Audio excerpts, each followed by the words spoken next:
Vous allez voir que depuis hier soir, chaque camp met la pression.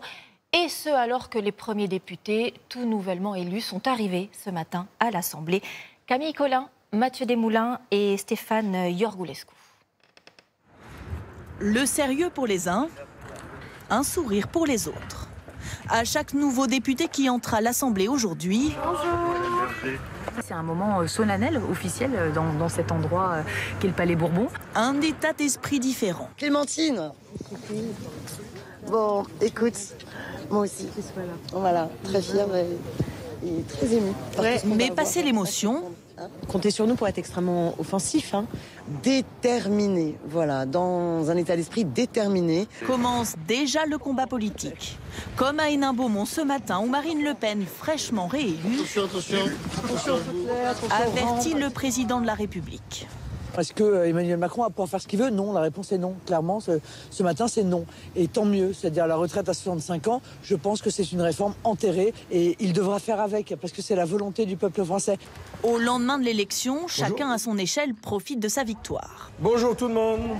Le communiste Fabien Roussel, lui aussi dans son fief du Nord. Ouais.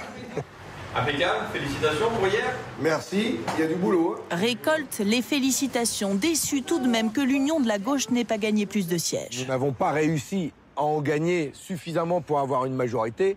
Nous n'avons pas réussi à convaincre ces dizaines de millions d'abstentionnistes qui ont boudé les urnes. Et surtout, nous n'avons pas empêché l'élection de 90 députés d'extrême droite à l'Assemblée nationale. Comment s'organisera l'opposition ? La question se pose aussi chez les Républicains. La question en politique, c'est pas de savoir si on bidouille avec les uns et les autres. La question, c'est de savoir si on partage un projet de société, un projet politique. Est-ce que je partage le projet politique d'Emmanuel Macron? Ma réponse est non. Je ne me marierai pas de force. C'est clair, net et précis. Reste à trouver une position commune avec les autres députés du groupe. Les Insoumis, de leur côté, menacent déjà de renverser le gouvernement Borne par une motion de censure. Et il y a quelques minutes, justement, Elisabeth Borne a quitté Matignon, direction l'Élysée. La première ministre déjeune en ce moment même avec Emmanuel Macron. Adrien Gindre, évidemment, vous nous avez rejoint. On l'a compris, on est dans une situation historique. J'ai donc 3 questions très précises pour vous, pour nous aider à y voir clair. D'abord, après ces résultats, on parlait d'Elisabeth Borne, est-ce qu'elle peut rester Première ministre? Si l'on en croit son discours d'hier, oui, elle va rester. Et Emmanuel Macron lui a confié la mission de bâtir une majorité d'action.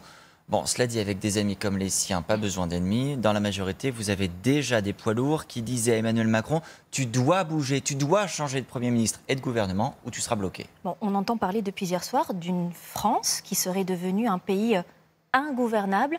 Qu'est-ce que cela veut dire? On va vers quoi? Ça peut se traduire de 2 manières, Marie-Sophie. Des lois pas votées du tout, faute de majorité, ou des lois votées très lentement, le temps de discuter chaque mot. Le gouvernement a donc 2 choix possibles. Soit trouver un nouvel allié durable, par exemple le Parti Les Républicains, mais on l'a vu, c'est pas gagné. Soit trouver des alliances au coup par coup, un coup à gauche, un coup à droite, en fonction du texte. C'est le plus probable. Dernière question, la dissolution de l'Assemblée nationale. Alors, c'est possible, ouais. C'est pas prévu pour le moment. La stratégie du côté de l'exécutif, c'est de dire 1. Mettre les oppositions devant leurs responsabilités, 2. Prendre les Français témoins s'il y a blocage, et 3. Seulement, dans quelques mois, cette dissolution en disant aux Français, voyez l'attitude des oppositions, mais c'est un pari risqué. Merci beaucoup, Adrien, pour ces explications, et on continuera évidemment de suivre tout cela.